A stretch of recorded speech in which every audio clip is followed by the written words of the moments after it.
Hi, welcome to my podcast, Reclaim. I am your host, Thaís Sky. I have supported women navigate the complexities of being human for over 10 years. This podcast is where I disseminate some of those learnings and offer thoughts and guests to guide you into your healing. Welcome. Hello, everybody. Welcome to season 4 of the podcast, Reclaim. I'm so happy to be here with you all. It's been a hot minute since I recorded an episode, since last September of 2020, in fact. And so much has been going on since September that I've recorded a whole separate episode where I am just updating you all on everything that's been going on in the world of Thaís Sky. In case you're interested, I also offer learnings that I experienced from 2020 and my wish, my sentiments, my thoughts on how to navigate 2021 in a way that feels really honoring to our humanity. So go check out that episode. But in this episode, I am so honored and thrilled to share with you a conversation that I had with James-Olivia. James-Olivia is one of my favorite Instagram accounts. I really, really love their work. I love their message, and they really ground their conversations around relational work. And this is something that I have been exploring and navigating in my own life. Again, check out my previous episode to learn more about what all that means. And I have found that James-Olivia's writings really speak to the heart of what I have been navigating. So I'm always so grateful when I find someone out in the world who is doing work that I can get so behind. And I also just absolutely adore James-Olivia and adore their work and their presence, and I can't speak more highly of them. And so let me give you their official bio. James-Olivia Hillman is a relational life and leadership coach, facilitator, and enthusiastic advocate of necessary, uncomfortable, and life-changing conversations.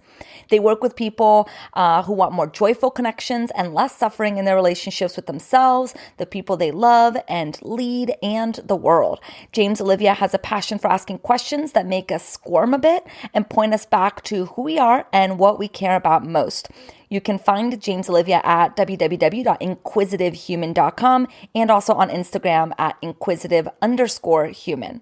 Of course, I will link those URLs onto my show notes so you can easily grab that and go find their work and their message and get on board with everything James-Olivia, just like I have. Okay, so without any further ado, let's bring in this conversation.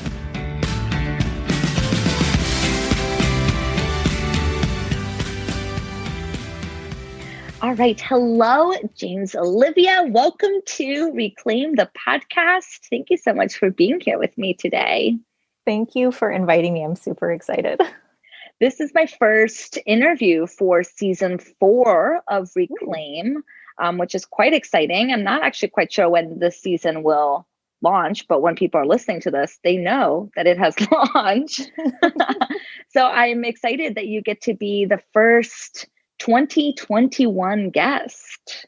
Ooh, I feel like we just stepped temporarily out of 2020 just for this little moment in time. Feels really good to step out of 2020 for just a moment. Although I think I always feel that way at the end of the year. I don't know. No matter how good the year went, by this point in time, I'm quite excited and looking forward to a new year. And do you plan ahead? Like you have your whole next year rolled out before you and you've got your word of the year? Are you I am. And so I'm one of those geeky people. I used to be a word of the year. I am no longer, but I do like to plan out my year, and I like to I'm a visual person. So I like to draw it all out and see it in front of me and get very excited. And usually I'm very ambitious about what I want the new year to look like. And then I have to continually confront the fact that my limitations are very different than what I expect of myself in 3 to 6 months from now. But yeah, I love the energy of a new year and all the novelty that brings. Yeah. So I am a big fan of your work for multiple reasons that we will get into in this podcast. But for people who may not have heard of you, can you share just a little bit more than the intro, a little bit about you, so people can get a sense of what you do in the world. Yeah, this is so funny. It's speaking of transitioning from one year into a brand new novel, fresh year. What I do is shifting. So I come from a few years of one-on-one coaching primarily. Yeah. And in the last couple of years, I've been facilitating more groups and finding that I really, really, while it's somewhat exhausting, if any of my clients are listening, I love you. You don't exhaust me. And I'm an introvert, and being with multiple people at the same time can be more energetically draining for me. I tend to get like pretty energized by one-on-one conversation. And I find that that my capacity for facilitating groups of people is growing and growing in the excitement that I get in the accelerated transformation that happens in community. There's something magical that happens when people get together in community week after week or month after month and witness each other evolving, that I get really, really excited about. So, so while the bio says I'm a facilitator and lover of uncomfortable conversations, that is still true. And the format of those conversations and the length of those conversations is changing. Like they are getting bigger and longer. Yeah. That excites me. And it feels very in alignment with what I'm also experiencing, shifting my program, Worthy Women Rise, from 5 months to a year-long container, has really propelled me into a different level of container holding.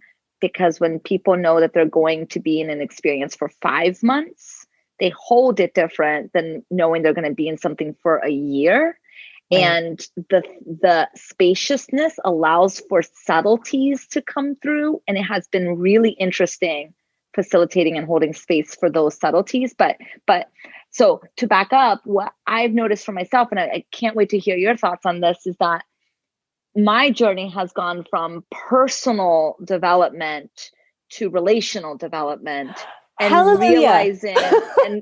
realizing that what actually was working in the personal development was actually relational development.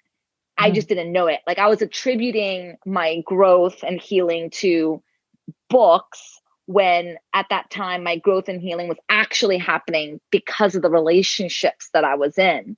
And that's why I'm such a big fan of your work, because everything that I've been experiencing and growing in my own relational understandings and how much healing happens in relationship. Every time you post something, I'm like, fuck yes. I'm so glad that somebody is really talking about and shedding light on this phenomenon of what does it look like to be in right relationship. Okay. I have tingles everywhere, because that's exactly my feeling about this sort of coachy facilitatory world that we live in. I talk about it as mountaintop spirituality, like this idea that we can personally develop our way into some sort of nirvana. Yeah. And the moment somebody else comes along, they fuck with our bliss. Yes. It's like, and so there's just no amount of personal development that is, I don't think, that is going to grant us this mythical peace that we think we're going to find once we fix all of our personal problems, because they're not personal neuroses. They're contextual and cultural and relational ways of being in oppressive systems and abusive relationships that we learn, and then we can unlearn. Yes. So, and if you had told me that 10 years ago, I would have been so confused and angry, because at that point in time, right, 10 years ago, I didn't like humans. I didn't like other people. And I had a really massive distrust towards female woman figures, my mother specifically. And so for me, to the personal development, the the arena of it felt safe, because it felt like, oh, relationships have broken me. At least in this realm, I can be my own fix it. I don't need anybody I can meet my own needs, which I think is very loud narrative in the personal development world, right? James-Olivia can't meet my needs. I shouldn't want them to meet my needs. I should be able to meet all of my needs. So I shouldn't feel disappointed that they can't meet my needs, because I should just be able to meet them myself, right? That's kind of like the personal development narrative. Yeah. Mm-hmm. Yeah. This highly individualistic, like I rely on no one. I am completely independent. Yeah. And there's some nugget of truth in that. It's very difficult to be in a relationship where we are well and also be dependent in ways that are codependent. And also we are interdependent beings. We're social beings. We have these interpersonal neurobiological realities where like we actually do impact one another, and we don't have to be codependent. Like Isn't that interesting though, that that's where the mind goes, right? It's either I meet my own needs or I'm codependent. It's the opposite ends of the spectrum is what we're taught, that we have to meet our own needs or we run the risk of being codependent. And I think what's really missing, and again, what I'm so appreciative about your writing, is that there's a whole swath of knowledge and insight and brilliance and important gems in the world of interrelating, of interpersonal dynamics, of being interdependent and together in making sense of our experiences, rather than I have to make sense of everything by myself. Yeah. Yeah.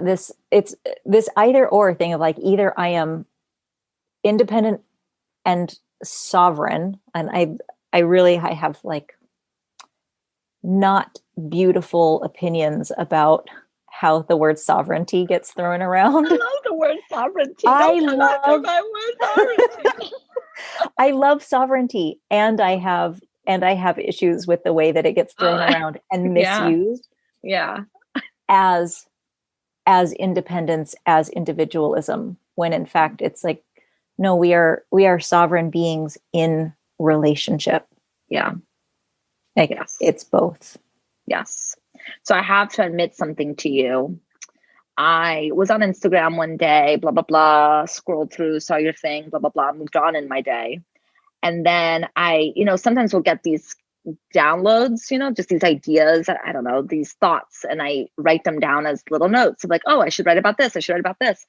And I had this kind of download or this idea of like, oh, what does it mean to be in right relationship? And I was like, gosh, that's such a brilliant concept, right relationship. Like, I'm brilliant that I thought of this idea of right relationship. Like, that's it. Everything's about this idea of what is the relationship I want with this thing. And then a couple hours later, I went back to my note and I was like, oh, this is not a Thaís idea. This is your idea.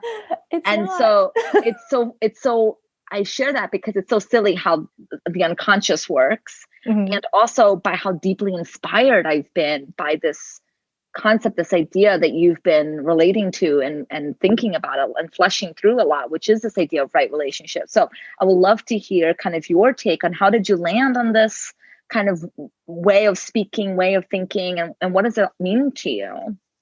Yeah, this is not at all a phrase that I coined myself. In fact, the first time, I don't know if it was the first time I heard it, but it was definitely the first time I knew I was hearing it, was from the mouth of Desiree Adaway.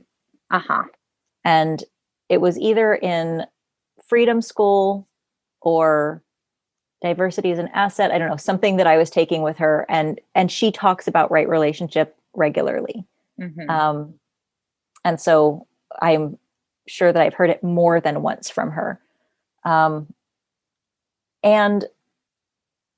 it doesn't come up specifically in the Buddhist Eightfold Path, but there's, the idea of right livelihood and right intention and all these other ways of moving through the world in, I'm going to use the word very, very loosely, in righteousness, Uh-huh. not like self-righteousness, but in a right way, in a correct way.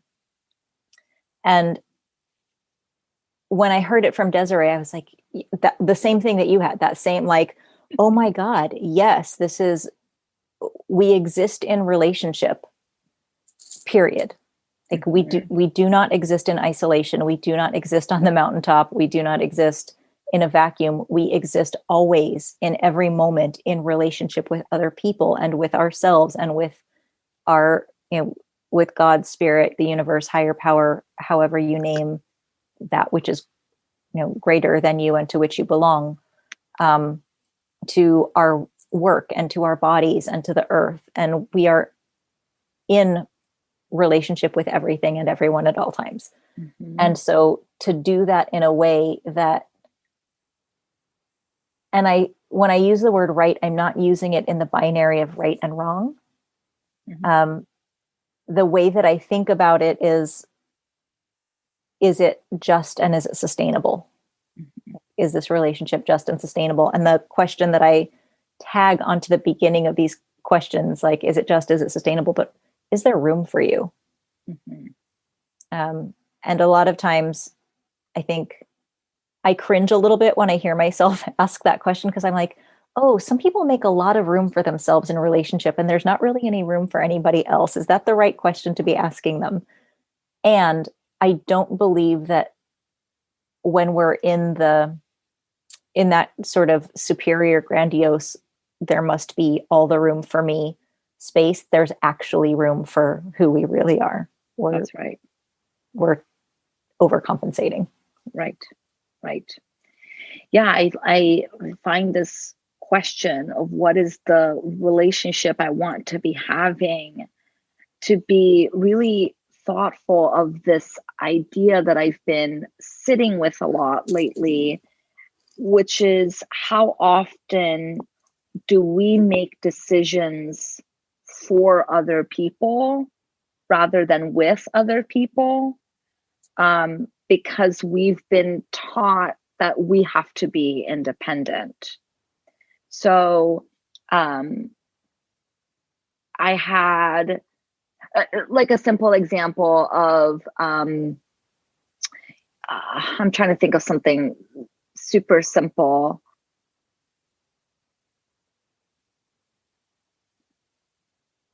Oh my gosh, my mind, of course, now is blank when I'm trying to think of something.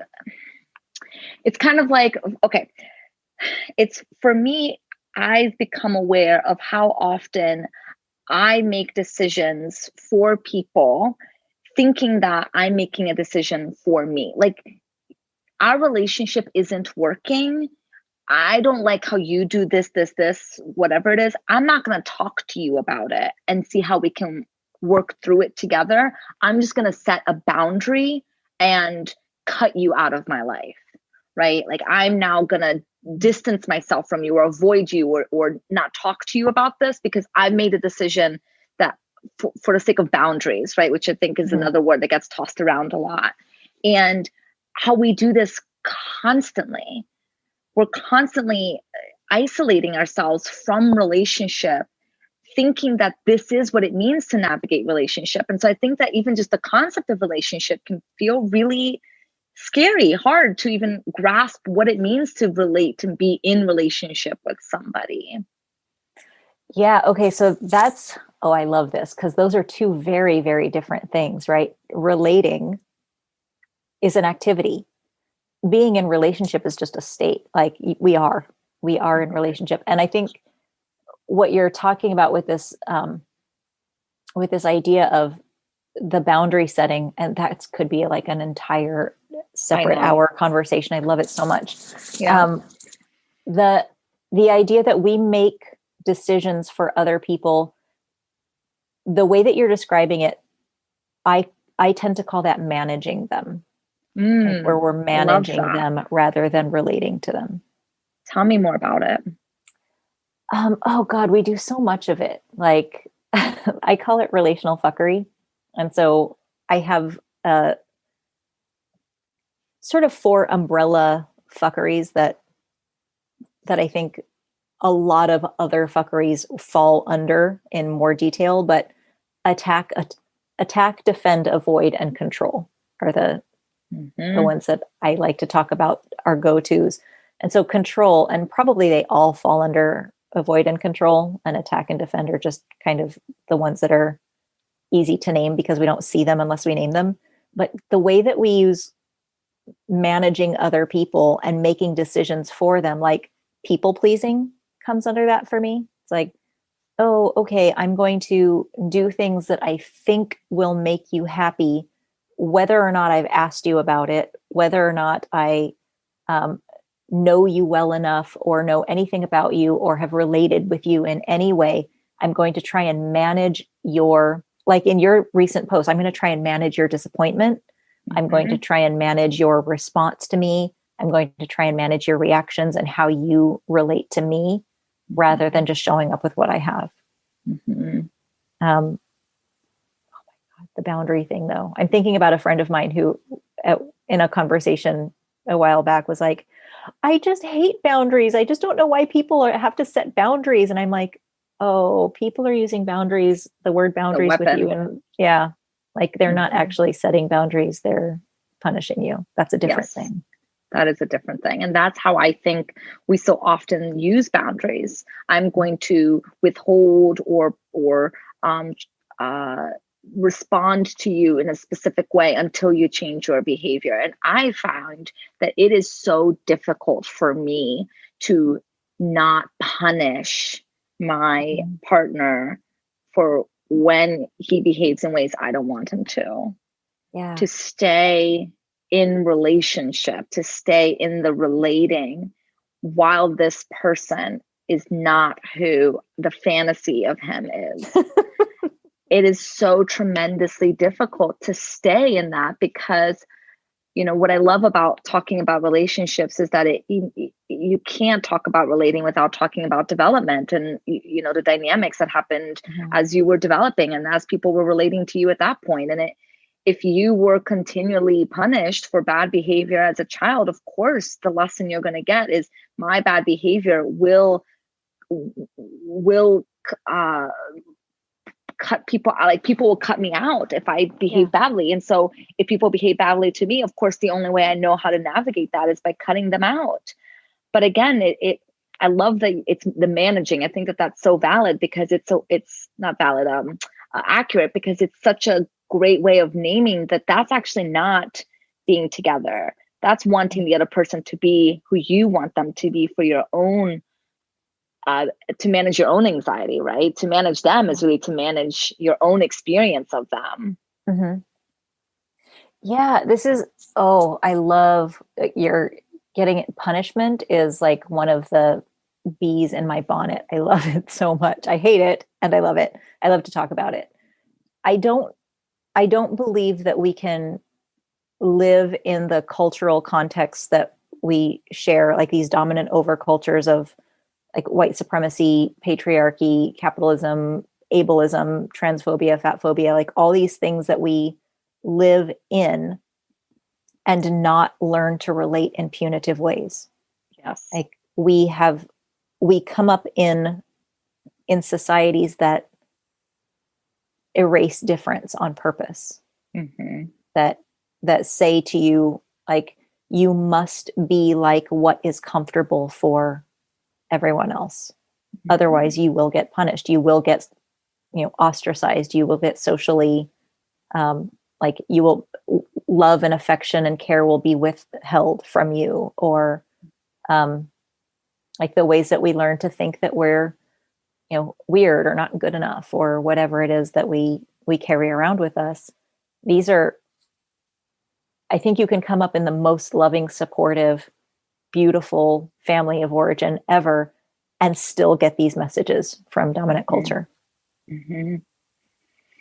Yeah. And my favorite way of punishing is shutting down, stonewalling. And it's tremendously painful to be the recipient end of that, to be the person that is like, hello, I'm right here. And to receive the shutdown, to receive the nothingness. It's so tremendously terrifying, which is exactly the point, right? Which is then, okay, if it's so terrifying, you're going to change and you're going to now be who I need you to be. And then I will relate to you again. Yeah. And it's a very painful dynamic and tremendously isolating for both parties. And I think that that's, again, where this question of what is right relationship and what does that look like in our relationships? Why do we feel that isolation is somehow going to offer us the type of relationship we want? Yeah. I don't know that we really believe that it is. I think I like to think that this is our nervous system telling us you're safer. You're safer this way. I don't think that we do these relational fuckeries because we're terrible people, or that we just are like so utterly misguided and like we don't know better. And sometimes we do. Like, I know better. I'm a fucking relationship coach. I know better. And I do these things in my partnership too. And I catch myself and have to go, oh, okay, I know what I'm doing. It doesn't feel good for me just as much as it doesn't feel good for you. And I'm not getting what I want. And I'm not actually safer. Yeah. I mean, it's very hard to override that nervous system and to override that freeze response. And we have to be so compassionate to ourselves that, like you said, this isn't purposeful. I'm not intentionally doing this. Even if I know better, the nervous system will always be more powerful than my prefrontal cortex. And we have to be so gracious to that. So I love that you brought that in. And I'm curious for you, what you find is to be a hurdle or a difficulty for people in guiding them into thinking about their world a little bit more relationally, or their own relationship with other people. I'm not sure if I heard the question. My brain wandered a little bit. Can you please repeat it? I'm sorry. I'm wondering, because I know for me, it's difficult to think sometimes of my involvement in relationships because of this idea of being punished, or this idea that if I am not the way the other person wants me to be, then I'll be ostracized, I'll be rejected. And so I try very hard to stay in a right relationship, which means to be a people pleaser, right? Or to punish. Those are kind of my go-tos. And I'm wondering for you, like, what do you often see to be people's challenges in staying in right relationship? Oh God. Okay. So first, I wouldn't call the things that we do to stay in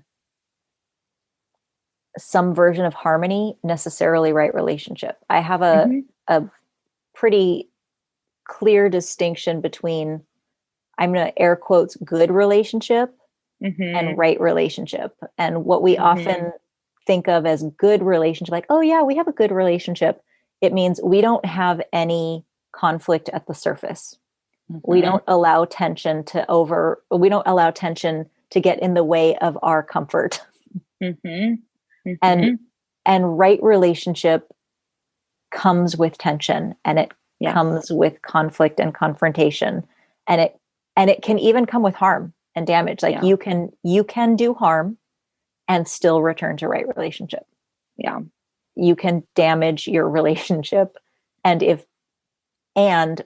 the relationship that I have with anyone resides in me. And it is mine to nurture, and it's mine to repair, and it's mine to take responsibility for. The relationship that my partner has with me resides in him. Like Ben's relationship with me is his.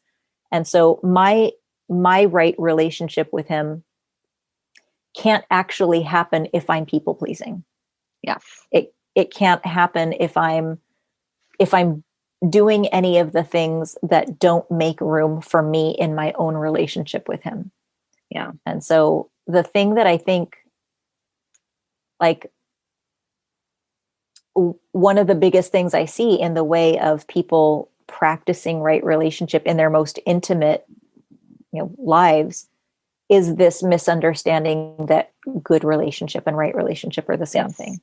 I'm so glad you brought that up, because I didn't even make that distinction in my head, but I'm so glad that you did, because it is absolutely two very different things. And I think that our people pleasing can really confuse us, right? And like we can really easily mistake no conflict for a thriving relationship, when I really appreciate your use of the word tension, because I think that, there's something in the tension that's growth oriented. And we often tend to think that it's either one or the other. So either I am a people pleaser or I am a bully, right? It's either if I never express myself, so now I'm going to yell and scream at everybody. And it's like, actually, I think where the growth is not the opposite of the thing that we are wanting to change, but to be in the tension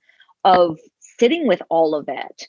And what does tension look like in relationship? Like, how do you, grapple with the conflicts of a relationship without immediately going to fixing it, to blame, to stonewalling, to people pleasing, etc.?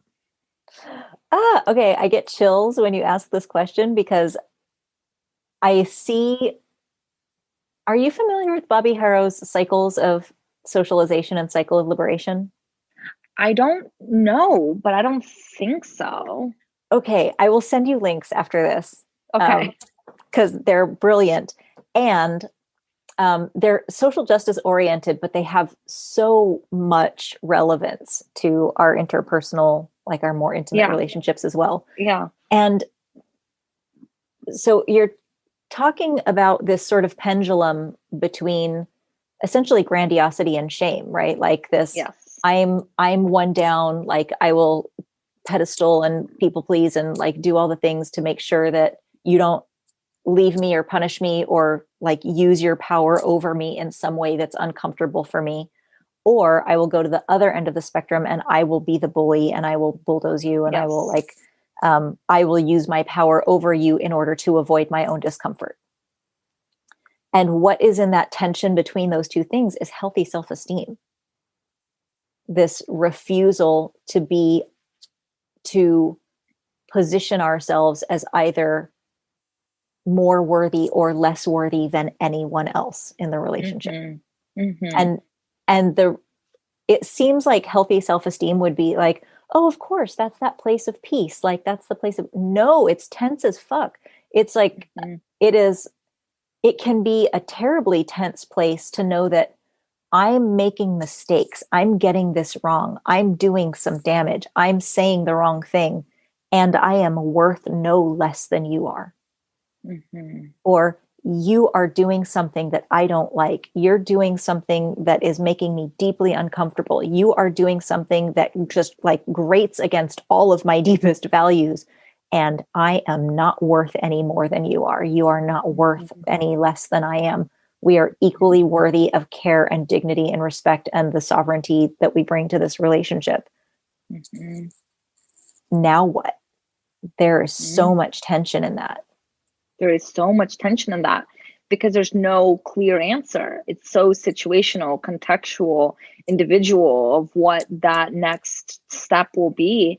And just hearing you talk, I'm like, yes, this is the answer really to all of our big kind of isms. How do we dismantle racism? How do we dismantle all of these really difficult systemic oppressive systems?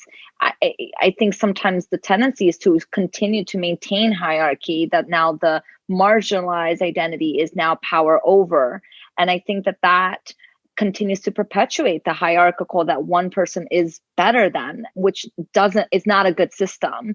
And what I'm hearing you say is being in the tension of, if we are all on the same, we're not on the same level playing field, obviously. What am I trying to say? If we are all able to relate to each other, in our identities and in our complexities, and if there's space for all of it together, how may we relate to each other and the world differently?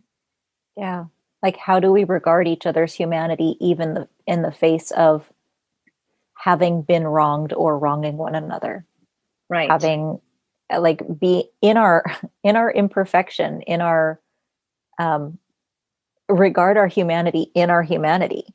Yes. And it's a bold and dangerous question, right? Because it's very dangerous, and it's confronting to our super ego, or to the place within us that is grandiose, that does believe that we are better for whatever reasons, that believes that we are righteous in the wrong definition of righteous, or not wrong definition, but in the other definition of righteous, in the more popular narrative.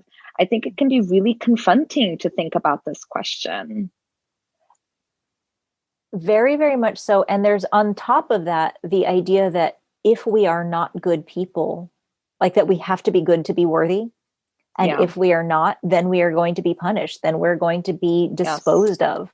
Like, we dispose of people in this society. Like, in the United States, we dispose of people. We hide them in our very punitive criminal justice system. And I use that term with much disdain and very loosely. The way that we essentially erase people and disregard people that whose differences we're not okay with. Yeah. And so people that we determine are not good people, societally, we can disregard them to, like, the degree that they can die and disappear, and we don't pay any attention to that. And so, of course, we're like, if we've got to choose between grandiosity and shame, we're going to go for, like, I want to be the good person. I want to be the better. I want to be worth more. Like, it is in our survival best interest to be worthy. And if we have to do that at other people's expense, if that's the choice that we think we have, like, if it's either me or you, then of course I want me to be worthy. And I think the really radical thing is, like, okay, but we're all worthy. Now what? Right. Yes. For me, what started the wheels turning of maybe there's something to this relational blah, blah, blah, is the book Conflict is Not Abuse by, I believe, Sarah Schulman. Yes. Yeah. And I'll put the links in the show notes for anyone who wants to hear it. And I've heard that there's some, problematic aspects of the book. We can hold complexity, but the book started to open my mind to thinking more about conflict. And to be really thinking about how we navigate conflict systemically, in our culture. Why is it that if my neighbor has music that's really loud, my first thought is I should call the police, right? Like, armed individuals are the right people to call to attend to my discomfort about my neighbor, right? So, like, it just started to turn the wheels for me. Of course, police brutality has continued, the idea of police brutality and the ways in which we relate to police is a whole other discussion. But thinking about conflict and how we navigate conflict, and how often we throw people away the minute we get a sense that they are different than us, through opinion. Oh, you think that? We cannot, be together anymore. And so I love, how you think of tension and conflict as an important part of right relationship, because it speaks to the fact that if there is no conflict, then there is no difference. Then there is actually no relating. That is enmeshment. Now we are just assuming we are all one, and we're missing out on the dynamics of the intimacy of being able to hold a whole sovereign human, using that sovereign word, in our presence. Yeah. We miss out on either ourselves or each other, like sometimes both, but in the ways that we will erase ourselves and abandon ourselves in order to erase difference as well. Yeah. Yeah. Say more about that. Oh God, I think that's, where the enmeshment thing Yeah. happens a lot of times is one person say, I hear, oh God, I've heard it today more than once. Somebody saying like, I lose myself in relationships. Mm-hmm. And like this idea of, even the idea of losing yourself, like, where do you go? Who, like, if I'm to lose myself in a relationship, where do I go? Who am I? Like, Mm-hmm. where is myself? So when we're talking about sovereignty, it's like, where is my will? Where is myself? Who do I become? Right. And We have this idea of like selfless, right? To be selfless. oh But God, why is cringe. that? Right? But like, what are we really asking there? To be without self? Why is that the honorable thing to do? To lose self in others? Mhm. Oh, I grew up Southern Baptist, so I probably like this could take me down a rabbit hole. I'll need therapy I can tomorrow. only imagine. Yeah. So this idea of okay, so if not all conflict is this eradicate, like needs to then be this whole thing, what does it mean to hold tension within a relationship that we are not in agreement with? I'm curious for you, like what does that even look like for people? What does that even mean to say that? There's like in the interpersonal relationship aspect of it, there's all kinds of stuff that I feel like I could, give really pithy advice and it would mostly be bullshit. But um, and I think about the scale of difference. Like, my partner and I don't agree on whether or not okra is a legitimate vegetable to be eaten at every meal. I love it, and he does not. This is a this is a conflict. This is legit. Like, I don't know how you're two navigating this. I'm Yeah, clearly on your partner's side. I'm not going to lie to you.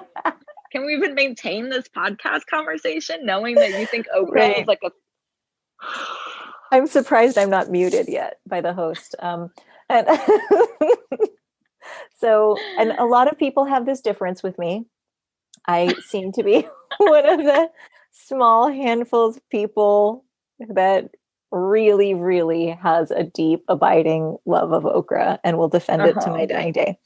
And so these are like, little tiny differences, right? That can be funny at best, annoying at worst, not that big a deal. Mm-hmm. Mm-hmm. And then there are the differences of like, oh, wow, you're my mom and we have very opposite political views. And like, can you please turn off the news? Because we're not going to be able to, have a conversation.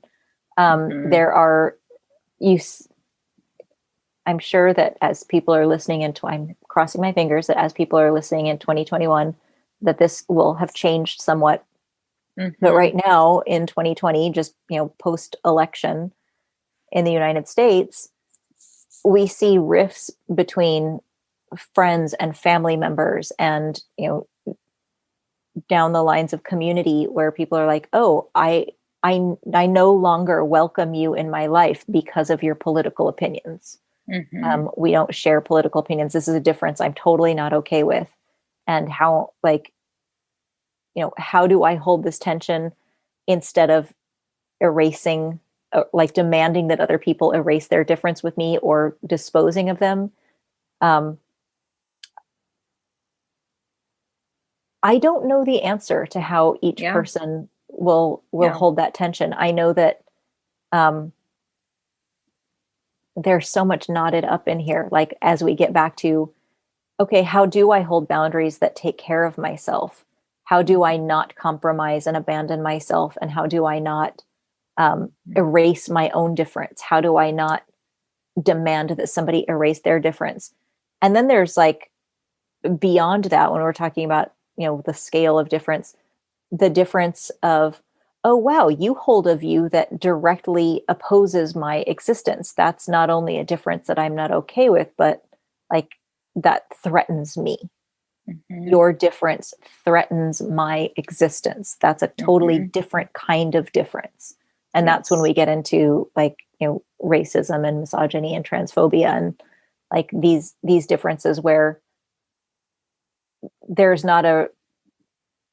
it's not just tension, it's conflict to the point of danger, violence, like actual physical violence and danger and the eradication of human beings. So I don't know how each or any of us are supposed to, and I'm air quoting supposed to because I don't have that there is a supposed to, but supposed to hold difference other than relate with ourselves first around it. It's like to know where we stand, to know what, because it's not just a difference in somebody else. Like the difference is a relational thing. It's not like, hey, I'm the norm and you're the difference. It's, there is no objective thing here. We both bring difference to each other. Yeah. And so not just how am I holding the tension of our difference, but like, what is the difference I'm bringing? And have I related with myself around that? Oh, hey, puppy. Chewy agrees with you about it. He heard my partner in the other room, and he has sometimes short-term memory loss where he forgets that there are other people in the apartment. And then he gets startled when he hears some movement as if it's like a stranger. He's the silliest thing. I think that is really important for us to be thinking about the different levels of differences and how much we can tolerate. And I think we all have different capacities of being able to maintain self in the space of the difference. Some people can be able to maintain self without feeling they are harmed by being in very violent experiences. And some people can't. And what I really appreciate about conversations about relationality is that it really holds a lot more complexity than I think the conversations about personal development. I tend to think, when we're talking about development of self, I don't know, for some reason it feels like things are so much more dogmatic. And because relationships and relational conversations require more than one person, I think it adds in so much more nuance and complexity and space to not necessarily have the answer, but being able to sit in the question together. And I think that is a part of what tension is. I imagine that you probably see this a lot, but so much conflict in a relationship is actually not solvable.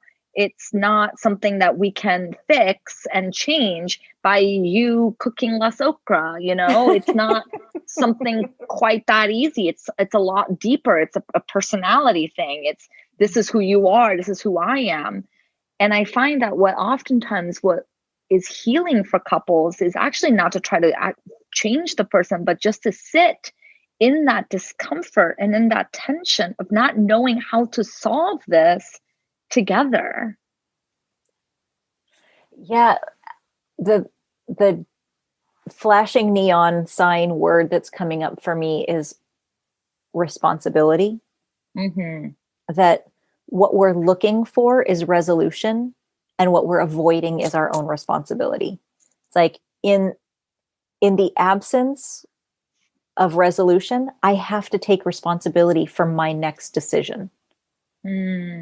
So like whether or not Ben decides that he's going to indulge me with a dinner that's filled with okra, I'm responsible for the decisions I make and the consequences of those decisions. Yeah. So like, how badly do I really, really want okra today? Most of the time it's a lot. And it's a thing. Some people have this about coffee. They're like totally fanatical about coffee, and they drink their coffee and their French roast and whatever. And they're like pour over. The fact that you're comparing coffee to okra is... I don't drink coffee. Okra is my thing. So I don't eat it for breakfast. Do you make I was going to ask, do you make an okra soup that you sip in the morning? Sometimes. I'm not above it. And it's the responsibility for for the consequences of the decisions I'm about to make, right? So Yeah. if I'm looking for Ben to get to some sort of resolution with me, I don't have to take responsibility for, oh, okay, I'm going to make a decision to not eat this vegetable that I love so much tonight. And I may have feelings about that. And Yes. there might be consequences that I'm really happy with. Like, okay, there is a sense of harmony in our dinner eating activity this Mm-hmm. evening. Mm-hmm. Or I may decide like, hey, I'm gonna make a stew and I'm just gonna like sneak some okra in there. You're never gonna know. Like, but no matter what it is, I'm having to take responsibility for the decisions I'm making in absence of resolution. And I'm, Yeah. lightheartedly using the example of okra. Sure. But even in these situations of, you know, violent difference where there is going to be no resolution. It's like, you come at me and you say, hey, James-Olivia, I am suing you for whatever it is you're suing me for. And like, I'm going to destroy your career and like whatever difference it is you bring to me. And I'm like, oh, I don't want any of that. And I could even try and relate with you and say, you know what, like, Thaís, I really want to find some resolution around this. Like, is there anything we can do? And you're like, no, absolutely not. I'm here to destroy your career. Like, that's what we're Mm-hmm. doing here. That is my objective. I'm not going to get to resolution with you. And I can rail about that and I can blame you for that and I can judge you about that and I can weep and I can like do all kinds of things that make you out to be the biggest villain in the world. And, in my mind, you might be. And I'm still responsible for what I do with this in the face of Yeah. this difference. Yeah. Yeah. I think that's really important. And I think that, when we are talking about relationships, something that I think often gets missed, and I think can be a really rich part of relationshiping, is the idea of making sense of things together.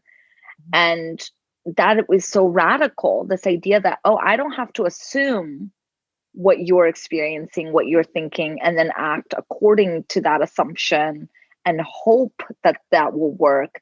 But actually, I can ask and I can tolerate the potential conflict or tension and feel confident that I can then take responsibility for how I then respond to that.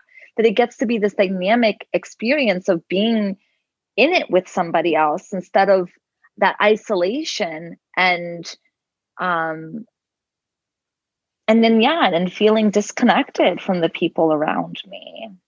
Yeah.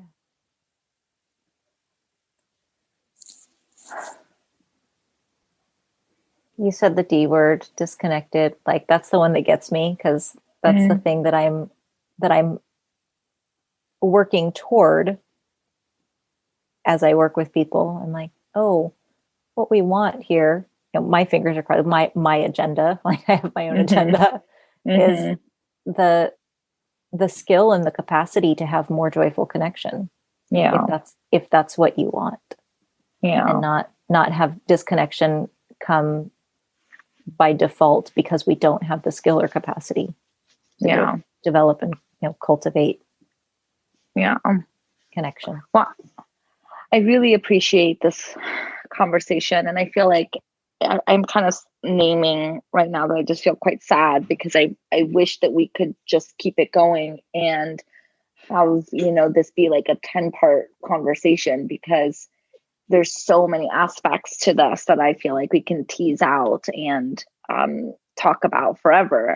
But I do really appreciate the time that you spent with me today. Again, I'm just such a big fan. And I'm just so glad that there's another human out there that is deeply fascinated into the relational dynamics in a way that feels really resonant with me. Thank you so much. I would do a 10-part thing. So Who knows? Let's talk about some potential collaboratione. Who knows what we can do together? I am here for all of the conversations you want to have in public and for the ones that we have just over coffee. Deal. Or okra. Oh, well, I already know you don't like okra, and I'm not judging you. See, I'm just holding that tension. I have no feelings about this that I'm willing to share. Yeah. No feelings about this whatsoever. I don't think differently of you at all now. I can tolerate the tension of maybe not being as liked as I may have been at the beginning of this conversation. Not possible. Not even possible. Any final thoughts before we wrap up? Just thank you. What a pleasure to talk with you. Yeah. This has been a real treat. And I will make sure to link all the things so that people can find you and follow you and get all of your goodness that you share to the world and all the work that you do. Thank you so much, James-Olivia, for being on the podcast today. Thanks, Thaís.